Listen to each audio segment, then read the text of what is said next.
Welcome back to this session of the Hindu newspaper analysis for UPSC Civil Services Examination. Today we will discuss mainly four issues. The first issue is the role of GST in tobacco control. Tobacco control में GST का क्या role रहा है? And the second issue is related to discovery of new plants and animals in India in 2024. And third issue is related to GI tag given some items, and the fourth issue is related to anti-defection law. So let's discuss all the issues in detail. In this session we will discuss about anti-defection law. We will also discuss various provisions of anti-defection law. Anti-defection law in India, a crucial instrument designed to maintain the stability of government and uphold the integrity of democratic institutions. India के अंदर anti defection law जो कि government की stability को maintain करने में अपना एक इम्पोर्टेंट रोल प्ले करता है, साथ ही डेमोक्रेटिक इंस्टीट्यूशंस की इंटीग्रिटी को अपहोल्ड करने के लिए ये एक क्रूशियल इंस्ट्रूमेंट के तौर पर वर्क करता है. While it has been effective in curbing the practice of defection, various loopholes and implementation issues have surfaced over time, necessitating further reforms.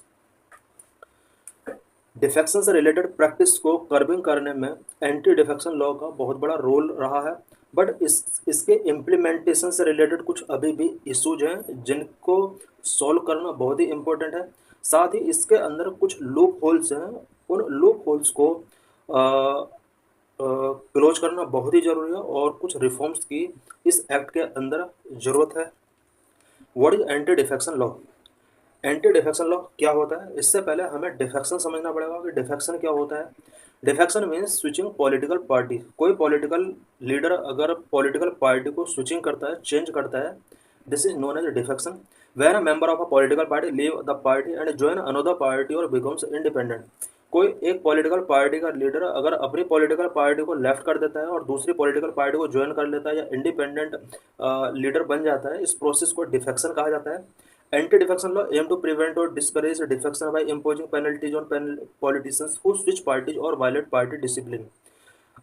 इस डिफेक्शन को इट मीन्स ये जो पॉलिटिकल पार्टीज को स्विच करने का जो प्रोसेस है, इसको प्रिवेंट करने के लिए, इसको डिस्करेज करने के लिए इंडिया के अंदर एंटी डिफेक्शन लॉ की नीड हुआ. और एंटी डिफेक्शन लॉ के थ्रू इस तरह के लीडर्स पर कुछ पेनल्टी इम्पोज की जाती हैं और कुछ ऐसे लीडर जो पॉलिटिकल पार्टी के डिसिप्लिन को वायलेट करते हैं और जो पॉलिटिकल पार्टीज को स्विचिंग करते हैं, इस तरह के लीडर्स के अगेंस्ट कुछ पेनल्टीज या फिर कुछ rule and regulation anti defection law के अंदर प्रोविजन किए गए हैं. Enacted in 1985 through the 52nd Amendment Act of 1985 as part of the 10th Schedule of the Constitution of India. India के अंदर anti defection law 1985 52nd constitutional amendment act के according 1985 में इसको इनेक्ट किया गया था. कॉन्स्टिट्यूशन के 10th शेड्यूल के अंदर भी इससे रिलेटेड कुछ प्रोविजन किए गए हैं. Why is anti defection law needed? India के अंदर एंटी डिफेक्शन लॉ का नीड क्यों हुआ? वेरियस पॉइंट्स हैं इससे रिलेटेड. Point number 1, to prevent elected representative from switching political party which can lead to instability and a lack of accountability in government. कुछ ऐसे पॉलिटिकल लीडर होते हैं जो पॉलिटिकल पार्टीज को स्विचिंग करते रहते हैं. इस तरह के लीडर्स को पॉलिटिकल पार्टी स्विचिंग करने से प्रिवेंट करने के लिए इस तरह के एक्ट की ज़रूरत पड़ी, क्योंकि इस तरह के पॉलिटिकल लीडर्स जो पॉलिटिकल पार्टी स्विचिंग करते हैं, इससे इंस्टेबिलिटी आ जाती है और गवर्नमेंट की अकाउंटेबिलिटी भी इससे अफेक्ट होती है. Number 2, to prevent of Ayaram Gayaram politics. Ayaram Gayaram politics को प्रिवेंट करने के लिए भी इस तरह के लॉ का नीड हुआ. The phrase Aaya Ram Gaya Ram implied frequent floor crossing by legislator in the political party developed by Haryana MLA Gaya Lal in 1967. He changed his party 3 times in a fortnight from Congress to United Front, back to Congress and then within 9 hours to United Front again. Aaya Ram Gaya Ram का जो ये phrase है, ये उन leaders के लिए use किया जाता है जो फ्रिक्वेंटली पॉलिटिकल पार्टीज को स्विचिंग करते रहते हैं. और 1967 में हरियाणा एमएलए गया लाल के द्वारा इस प्रिंसिपल को डेवलप किया गया था. ऐसा इसलिए किया गया था क्योंकि इन्होंने 1967 में 15 डेज के अंदर 3 टाइम पॉलिटिकल पार्टीज को इन्होंने चेंज किया. कांग्रेस से ये यूनाइटेड फ्रंट में गया, उसके बाद फिर कांग्रेस में आया, देन फिर कांग्रेस से यूनाइटेड फ्रंट में ये वापस चले गए, और यहीं से आया राम गया राम पॉलिटिक्स का जो ये प्रिंसिपल है वो स्टार्ट हुआ। Number 3, curbing money power. It has become important to curb the corrupting influence of money and power of politics, because India के पॉलिटिक्स पर मनी एंड पावर का इन्फ्लुएंस बहुत ज़्यादा है। इसको प्रिवेंट करने के लिए एक लॉ की नीड हुई, और इस तरह का जो इंडिया के अंदर एंटी डिफेक्शन लॉ है वो कहीं ना कहीं मनी एंड पावर पॉलिटिक्स को कहीं ना कहीं प्रिवेंट करता है। Number 4, ensuring cohesion. Anti defection law was also seen as a way to promote stability and cohesion within political parties and to prevent the fragmentation of the party system. Political parties के अंदर stability and cohesion को promote करने में anti defection law का एक बहुत बड़ा role रहा है। साथ ही पार्टी सिस्टम के अंदर जो फ्रेगमेंटेशन होते हैं उसको प्रिवेंट करने में भी इस तरह के लॉ का बहुत बड़ा रोल रहा है। Number 5, loyalty and responsibility. To make members of parliament more responsible and loyal to the political parties with whom they were aligned at the time of their election, because parliament के members को अपने political parties के प्रति मोर loyal बनाने के लिए इस तरह के एक्ट का नीड हुआ। What are various provisions in anti defection law. Anti defection law के अंदर वेरियस प्रोविजंस क्या क्या है। नंबर 1, डिस्क्वालिफिकेशन से रिलेटेड क्या क्या प्रोविजन किए गए। A member of a house belonging to any political party becomes disqualified for being a member of house if he voluntary give up his membership of such a political party. कोई भी house member जो कि एक political party से अपना political party से अगर belong करता है और उसको डिस्क्वालीफाई किया जा सकता है कुछ कंडीशंस के अकॉर्डिंग। इट मीन्स किसी भी मेंबर को डिस्क्वालीफाई किया जा सकता है if he voluntary give up his membership of such a political party. अगर वो इस तरह पॉलिटिकल पार्टी से अपने आप को पॉलिटिकल पार्टी की मेंबरशिप को अगर गिव अप कर देता है तो उस केस में हाउस का मेंबर वो नहीं रहेगा। इफ ए वोट और abstain from voting in such house contrary to any direction issued by his political party. अगर वो अपने पॉलिटिकल पार्टीज के डायरेक्शन के अगेंस्ट वोटिंग करता है या वोटिंग करने से एब्सेंट अपने आप को रखता है तो उस केस में भी उस मेंबर की जो मेंबरशिप है या फिर हाउस के अंदर उसको डिस्क्वालीफाई किया जा सकता है। Number 2, independent members. An independent member of a house become disqualified from the house if he join any political parties after such an election. Election के बाद अगर कोई इंडिपेंडेंट मेंबर कोई पॉलिटिकल पार्टी ज्वाइन कर लेता है तो उसको डिस्क्वालीफाई किया जा सकता है। Number 3, nominated members. A nominated member of a house become disqualified if he join any political party after the expiry of 6 months from the date he takes his seat in the house. Nominated member जो भी होते हैं house के अंदर अगर वो election के बाद 6 मंथ के अंदर 6 मंथ के बाद अगर वो किसी पॉलिटिकल पार्टी को ज्वाइन कर लेता है तो उसको डिस्क्वालीफाई किया जा सकता है। What are exemptions. ये जो अभी हमने प्रोविजंस पढ़े हैं डिस्क्वालिफिकेशन से रिलेटेड, इससे रिलेटेड कुछ एग्जम्पशंस भी हैं। The above disqualification on the ground of defection does not apply in the following 2 cases. ये जो ग्राउंड है डिस्क्वालिफिकेशन के ये 2 केसेस में अप्लाई नहीं होंगे। Number 1, merger. If 2/3 of the members of a party have agreed to merger with another political party. अगर किसी पॉलिटिकल पार्टी के 2/3 it means about 66% member other political party के साथ मर्ज हो जाते हैं उस केस में मेंबर डिस्क्वालीफाई नहीं किए जाएंगे। Number 2, presiding officer. If a member after being elected as the presiding officer of the house voluntary give up the membership of his party. अगर कोई पार्टी का मेंबर जो कि हाउस के अंदर है अगर वो प्रिसाइडिंग ऑफिसर बन जाता है उस केस में उसकी मेंबरशिप को डिस्क्वालीफाई नहीं किया जाएगा। Number 4, rule making power. The presiding officer of a house is empowered to make rules to give effect to the provisions of the 10th schedule. 10th schedule के प्रोविजन को give effect करने के लिए rule making करने की power जो है वो प्रिसाइडिंग ऑफिसर के पास होती है। ये एंटी डिफेक्शन लॉ के अंदर कुछ प्रोविजन किए गए हैं।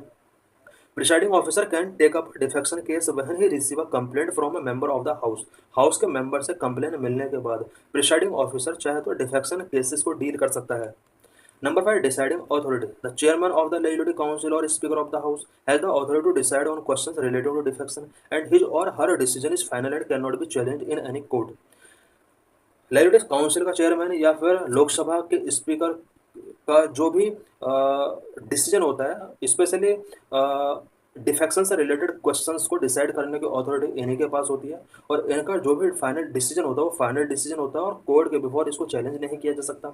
Number 6, role of whip. Whip is responsible for communicating the parties position to its members and ensuring they vote in line with that position. कोई भी पॉलिटिकल पार्टी अपने मेंबर्स के लिए कम्युनिकेट करती है, और ये कम्युनिकेट करने का जो प्रोसेस है इसको हम विप बोलते हैं, और इस विप के अकॉर्डिंग ही पार्टी के सभी मेंबर्स को वोटिंग करना होता है। If a member defying the whip and voting against the party's official position, he/she may be subject to disciplinary action under the anti-defection law. अगर कोई भी मेंबर पार्टी का उस पार्टी के विप के अगेंस्ट एक्ट करता है तो एंटी डिफेक्शन लॉ के अकॉर्डिंग उसको उसके अगेंस्ट डिसिप्लिनरी एक्शन टेकिंग किए जा सकते हैं। What are various loophole in anti defection law? Anti defection law के अंदर कुछ लूप होल्स हैं। वो क्या लूप होल्स हैं? Anti defection law has faced various criticism and challenges in its implementation. Anti defection law के implementation के before कुछ चैलेंजेज हैं और कुछ क्रिटिसिज्म इसको फेस करने पड़ रहे हैं। सच है, number 1, a very long delay in deciding defection cases. Because defection cases को डिसाइड करने में बहुत ही लॉन्ग टाइम लग जाता है। Number 2, lack of transparency and issuance and communication of party whip. Party whip के इश्यूएंस में कम्युनिकेशन के बीच में कोई ट्रांसपेरेंसी नहीं है।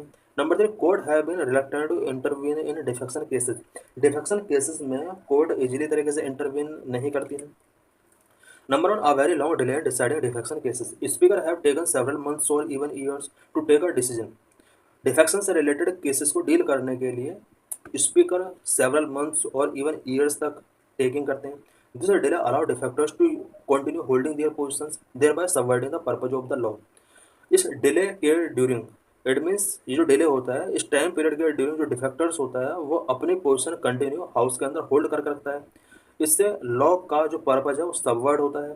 The discretionary power vested in the speaker और chairman without any stipulated time frame for decision making has often been a point of content. Speaker या चेयरमैन को जो डिस्क्रेशनरी पावर मिला हुआ है इसका कोई टाइम लिमिट नहीं है, और डिसीजन मेकिंग करने के लिए कोई टाइम फिक्स इसका होना चाहिए।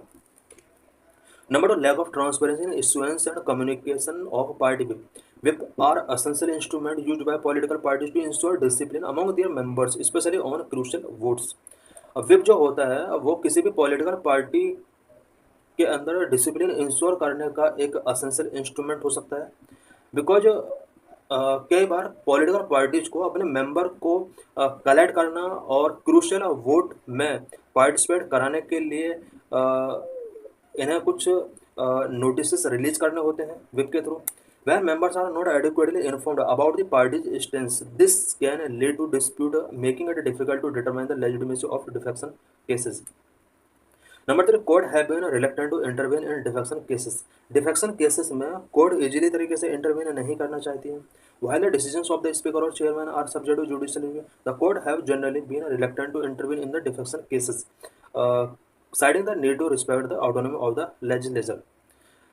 स्पीकर एंड चेयरमैन का जो डिसीजन होता है उसका जुडिशियल रिव्यू हो सकता है कोर्ट के through, but court generally defection cases में इंटरवीन नहीं करना चाहती है।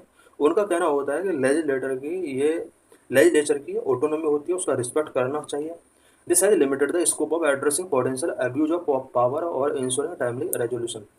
जिस तरह से कोर्ट इंटरवीन नहीं करती है ये कहीं ना कहीं इस तरह के इट मीन्स डिफेक्शन से रिलेटेड इश्यूज को टाइमली डील करने के लिए एक कहीं ना कहीं हर्डल है। कोर्ट को इंटरवीन करना चाहिए सो दैट डिफेक्शन से रिलेटेड केसेस को ट्रांसपेरेंट तरीके से solve. Recently Warangal, Chapata chilli and Kannadipaya get GI tag. Chapata chilli और कन्नाडीपाया को रिसेंट में जीआई टैग गिवन किया गया है। इस आर्टिकल के अंदर हम चपट्टाचिल्ली एंड कन्नाडीपाया के बारे में एंड जीआई टैग से रिलेटेड कुछ इंपॉर्टेंट पॉइंट्स के बारे में डिस्कस करेंगे। Why news Telangana's Warangal, Chapattachill, Tomato chilli and Kerala's tribal handicraft Kannadipaya have been granted the GI tag. Telangana के अंदर एक एरिया है वारंगल। इस वारंगल के अंदर चपट्टा चिल्ली जिसको हम टोमेटो चिल्ली के नाम से जानते हैं, और केरला के अंदर एक ट्राइबल हैंडीक्राफ्ट कन्नाडीपाया, इन दोनों आइटम्स को रिसेंटली जीआई टैग ग्रांट किया गया है। India GI registry which now has over 600 product. India के अबाउट 600 प्रोडक्ट को अब तक टोटल जीआई टैग गिवन किया जा चुका है। की facts about Warangal Chapata chilli. Chapata chilli के बारे में कुछ इंपॉर्टेंट पॉइंट्स के बारे में हम यहाँ पर डिस्कस करेंगे। It is Telangana 18th GI tagged product and the third agriculture GI after Banganapalli mango and Tandur red gram. Chapata chilli को जो ये जीआई टैग गिवन किया गया, तेलंगाना का ये 18th जीआई टैग है। इट मीन्स तेलंगाना के अंदर टोटल 18 आइटम्स को जीआई टैग गिवन किया जा चुका है। And third agricultural GI tag Telangana के अंदर Banganapalli mango and Tandur red gram जैसे आइटम्स को भी जीआई टैग गिवन किया जा चुका है।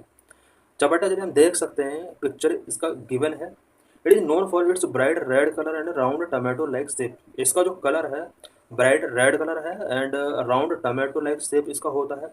It is cultivated in red and black soil of region. Telangana के अंदर जो ब्लैक एंड रेड सोइल है वहाँ पर इसको कल्टिवेट किया जाता है। The area unique soil water and weather make it hard to grow this crop anywhere else. ये जो क्रॉपिंग है इसका इसका एक पर्टिकुलर या unique soil water and weather conditions में ही इसको कल्टीवेट किया जा सकता है। यही वजह है कि ये अदर प्लेस पर इसको कल्टीवेट नहीं किया जा सकता। की फैक्ट्स अबाउट कन्नाडी पाया। कन्नाडी पाया हम देख सकते हैं, पिक्चर में गिवन है। Kannadi Paya the first travel handicraft product from Kerala to receive the GI tag. Kerala का ये फर्स्ट हैंडीक्राफ्ट प्रोडक्ट है जिसको जीआई टैग मिला हुआ है। फर्स्ट ट्रैवल हैंडीक्राफ्ट प्रोडक्ट है। The craft is primarily preserved by the Orali, Mannan, Mutwa, Malayan and Kada tribal communities। ये जो क्राफ्ट है ये केरला की कुछ स्पेशल कम्युनिटीज के द्वारा इसको प्रिजर्व किया जाता है। इन दी past Kannadi Paya was once presented to kings by tribal communities as a symbol of honour. Ancient period में किंग के बिफोर सिंबल ऑफ ऑनर के तौर पर ट्राइबल कम्युनिटीज के द्वारा कन्नाडी पाया को प्रेजेंट किया जाता था। Kannadipaya which literally means mirror mat due to its unique reflective pattern. Because Kannadipaya के अंदर एक रिफ्लेक्टिव पैटर्न होता है और कन्नाडी पाया का जो लिटरली मीनिंग होता है वो मिरर मैट होता है। It is made from the soft inner layer of read bamboo. Read bamboo का जो सॉफ्ट इनर लेयर होता है उसके थ्रू इसको बनाया जाता है।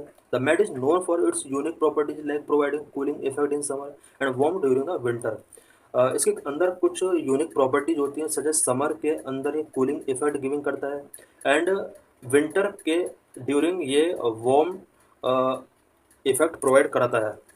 What are other recent GI tag product. Recently कुछ और भी आइटम्स को जीआई टैग गिवन किया गया है, सच एज बनारस ठंडाई। यूपी का ये आइटम है। 2024 में यानी लास्ट ईयर यूपी के बनारस ठंडाई को जीआई टैग गिवन किया गया था। एंड आसाम बिहू ढोल, आसाम के बिहू ढोल को भी जीआई टैग 2024 में गिवन किया जा चुका है। उससे पहले 2023 में कास्ती कोरिएंडर महाराष्ट्र का ये आइटम है एंड कारापुत काला जीरा राइस उड़ीसा का आइटम है and Uttarakhand red rice Uttarakhand का ये आइटम है। इन सभी आइटम्स को इससे पहले जीआई टैग गिवन किया जा चुका है। जियोग्राफिकल इंडिकेशन, जीआई टैग क्या होता है, इससे रिलेटेड कुछ पॉइंट्स हम यहाँ पर डिस्कस करेंगे। A GI tag is a status given to certain product that correspond to a specific geographical location और ओरिजिन। जीआई टैग कुछ सर्टेन प्रोडक्ट्स को गिवन किया जाने वाला एक स्टेटस है जो कि एक स्पेसिफिक जियोग्राफिकल लोकेशन या ओरिजिन के अंदर फाउंड होते हैं। The GI tag ensure that only authorized user और those residing in the region origin place are allowed to use the popular product name. GI tag ensure करता है कि उस पर्टिकुलर आइटम वाले रीजन में जो भी पीपल हैं या रिसाइडिंग पीपल हैं उन्हीं के द्वारा इस प्रोडक्ट का जो नेम है उसको अलाउ किया जाए। इट मीन्स उस प्रोडक्ट पर जो राइट होता है मेनली वो उन्हीं पीपल का होता है जिस एरिया में कोई पर्टिकुलर जो चीज़ है वो ओरिजिन हुआ है। It also protect the product from being copied और imitated by others. GI tag अगर गिवन किया गया है तो उस आइटम का कॉपी नहीं किया जा सकता। और registered GI is valid for 10 years and can be renewed. किसी भी आइटम को अगर जीआई टैग गिवन कर दिया जाता है तो 10 ईयर्स तक इसकी वैलिडिटी रहती है और उसको रिन्यू भी किया जा सकता है। GI registration is overseen by department of promotion of industry and internal trade under the ministry of commerce and industry. GI registration जो ओवरसीन किया जाता है वो department of promotion of industry and internal trade जो कि ministry of commerce and industry के अंदर आता है। लीगल फ्रेमवर्क क्या क्या है जीआई टैग से related. Geographical indicators of goods act 1999, इससे रिलेटेड एक्ट बना हुआ है। WTO agreement on trade related aspect of intellectual property rights. WTO ने भी एक एग्रीमेंट किया था trade related aspect of intellectual property rights से रिलेटेड। इसके अंदर भी इसको जीआई टैग को डील किया जाता है। In this article, we will discuss about new species of flora and fauna which are added in 2024. About 683 species added to India's fauna, 433 taxa to its flora during 2024. Last year, about 683 animal की species discover की गई and about 433 plant की species India के अंदर discover की गई। India added 683 new species to its fauna, 459 new species and 225 species new record in the year 2024. 2024 में India के अंदर अबाउट 683 न्यू स्पीसीज एनिमल के डिस्कवर की गई, जिनमें से 459 न्यू स्पीसीज थी, 224 स्पीसीज जो थी वो न्यू रिकॉर्ड के अंदर है। The country also added 433 taxa of flora during the same period. इसी टाइम पीरियड के ड्यूरिंग अबाउट 433 प्लांट की कुछ स्पीसीज यहाँ पर इंडियन फ्लोरा के अंदर ऐड की गई। The detail of new discoveries and new records were released by union minister of environment forest and climate change. इन स्पीसीज के डिस्कवरी से रिलेटेड जो डाटा डिस्क्लोज किया गया है वो environment and forest and climate change minister के द्वारा किया गया है। Key points related to discovery animal discovery. The maximum number of new discoveries of fauna in 2024 was recorded from Kerala with 101 species. Kerala के अंदर सबसे ज़्यादा एनिमल स्पीसीज को डिस्कवर किया गया, अबाउट 101 स्पीसीज यहाँ डिस्कवर की। कर्नाटक के अंदर 82 स्पीसीज डिस्कवर किया, तमिलनाडु के अंदर 63, अरुणाचल प्रदेश के अंदर 72, मेघालय के अंदर 42, वेस्ट बंगाल के अंदर 56, अंडमान एंड निकोबार के अंदर 43। प्लांट डिस्कवरीज की अगर बात की जाए, केरला के अंदर अबाउट 58 डिस्कवरी हुआ है, महाराष्ट्र के अंदर 45, उत्तराखंड के अंदर 40। New plant discoveries for 2024 record. New plant discoveries जो कि 154 एंजियोस्पर्म के अंदर काउंट की जा रही हैं, 4 टैरोफाइट्स के अंदर 15, ब्रायोफाइट्स 63, लाइकेंस का डिस्कवरी हुआ है, 156 फंगाई का डिस्कवरी हुआ है, 32 एल्गे एंड 9 माइक्रोब्स का डिस्कवरी हुआ है। The hotspot region such as the Western Ghat and the Northeastern region have contributed 35% of the total discoveries. Overall discoveries का 35% जो डिस्कवरी किया गया है वो western Ghat and north eastern state के अंदर किया गया है। Flora and fauna diversity in India. India has recorded and documented 56,177 species of plant, angiosperm, gymnosperm, pteridophytes, bryophytes, lichen, fungi and algae. India के अंदर ओवरऑल प्लांट की about जो recorded and documented species है वो 56,177 स्पीसीज है plant की। In terms of diversity of fauna, the country has recorded 1,05,244 species and sub species encompassing all form of faunal life from protist to mammals. बात अगर animal species की जाए तो वो 1,05,244 स्पीसीज अभी इंडिया के अंदर रिकॉर्ड की गई। इट मीन्स हम यहाँ पर देख सकते हैं कि इंडिया के अंदर जो एनिमल की स्पीसीज हैं वो प्लांट की स्पीसीज के कंपेयर में डबल है। India recognise as one of the 17th mega diverse countries world, occupy wider position in the ecological framework of our planet. पूरे वर्ल्ड के अंदर 17 मेगा डाइवर्स कंट्रीज आइडेंटिफाई की गई, India उनमें से एक है। बिकॉज इंडिया के अंदर पूरे प्लेनेट पर इकोलॉजिकल जो डाइवर्सिटी है वो बहुत ज़्यादा है। Despite covering only 2.4% of the earth's land area, the nation is home to approximately 8% of the world's recorded biodiversity. Overall land का 2.4% लैंड वो अर्थ कवर इंडिया कवर करता है और ओवरऑल बायोडाइवर्सिटी का 8% बायोडाइवर्सिटी इंडिया के अंदर पाया जाता है। What is the role of GST on tobacco control. India के अंदर टोबैको को कंट्रोल करने में टैक्सेशन सिस्टम का क्या रोल रहा है। As India marks 8 years since the introduction of the GST on July 1, 2017, जुलाई 1, 2017 से लेकर अब तक जीएसटी को इंट्रोड्यूस हुए अबाउट 8 years हो चुके हैं। GST replaced a multiplicity of indirect taxes such as value-added tax, excise duties, and service tax, establishing a unified national market under the One Nation, One Tax framework. GST ने indirect tax की multiplicity को replace किया है, such as value added tax, excise duties and service tax, इन सभी को मर्ज करके GST बनाया गया और इंडिया के अंदर एक यूनिफाइड नेशनल मार्केट बनाया गया, one nation one tax framework के under. The reform harmonise tax rate across state, enhance ease of doing business and facilitated greater economic integration. ये जो रिफॉर्म किए गए थे, इन्होंने टैक्स रेट को ऑल स्टेट के अंदर हार्मोनाइज किया, ईज ऑफ डूइंग बिजनेस को एनहांस किया, साथ ही ग्रेटर इकोनॉमिक इंटीग्रेशन में अपना एक इम्पोर्टेंट रोल प्ले किया। Economically GST has been a consistent contributor to national revenue. National revenue में जीएसटी ने एक कंसिस्टेंट कंट्रीब्यूशन गिवन किया है। ग्रॉस जीएसटी कलेक्शंस इन 2024-2025 reached a record 22.08 lakh crore, reflecting a year-on-year growth of 9.4%। GST के collection की अगर बात की जाए 24-25 में अबाउट 22.08 लाख करोड़ का जीएसटी कलेक्ट किया गया है और ईयर बाय ईयर 9.4% का ये इंक्रीज हो रहा है। However this progress is accompanied by notable shortcomings, particularly in the public health sector, specifically tobacco taxation। लेकिन जिस तरह से जीएसटी ने प्रोग्रेस किया है, इसके अंदर कुछ शॉर्ट कमिंग्स भी देखने को मिला है, पर्टिकुलरली हेल्थ सेक्टर के अंदर, और स्पेसिफिकली अगर बात की जाए टोबैको टैक्सेशन से रिलेटेड, इसके अंदर कुछ शॉर्ट कमिंग्स हमने देखे हैं।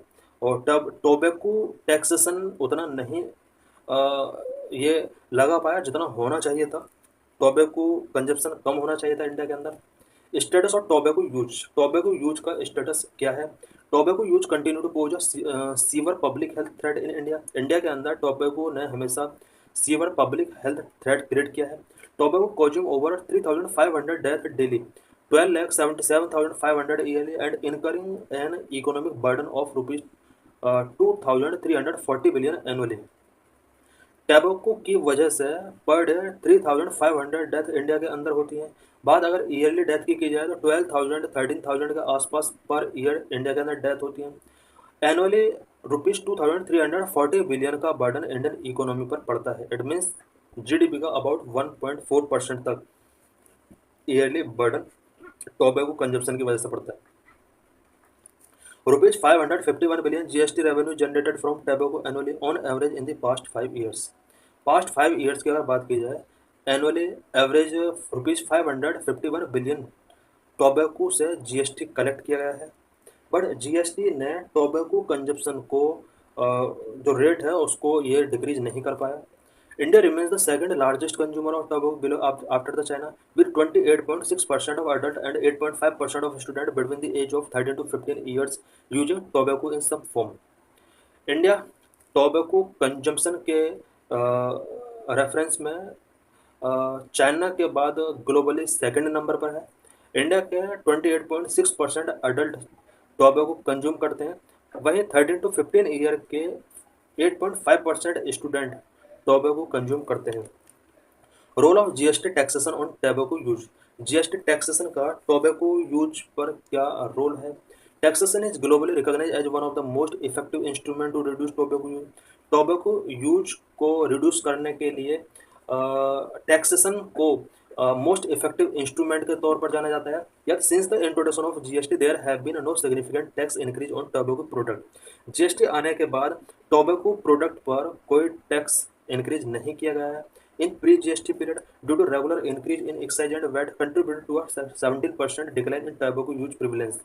जीएसटी से पहले टोबैको पर एक्साइज एंड वैट इंक्रीज किया गया था और कहीं ना कहीं इसकी वजह से टोबैको यूज प्रिविलेंस में 70% तक का डिक्लाइन हुआ। Post GST increases risk undermining past public health gains due to the increasing affordability of tobacco product. GST impose करने के बाद टोबैको कंजप्शन से रिलेटेड केस पड़े हैं, डेथ रेट इंक्रीज हुआ है। Currently, the overall tax burden on tobacco product remain well below the WHO recommendation of 75% of retail price। Current में tobacco product पर जो टैक्स बर्डन है वो WHO की गाइडलाइंस से काफ़ी कम है। WHO की गाइडलाइन के अकॉर्डिंग टोबैको आइटम्स पर 75% तक का टैक्स होना चाहिए, बट इंडिया के अंदर ऐसा नहीं है। इंडिया के अंदर बीडीज पर 22% टैक्स है, सिगरेट्स पर 54% टैक्स है, एंड स्मोक लाइट टोबैको पर 65% तक का टैक्स लेवी किया जाता है।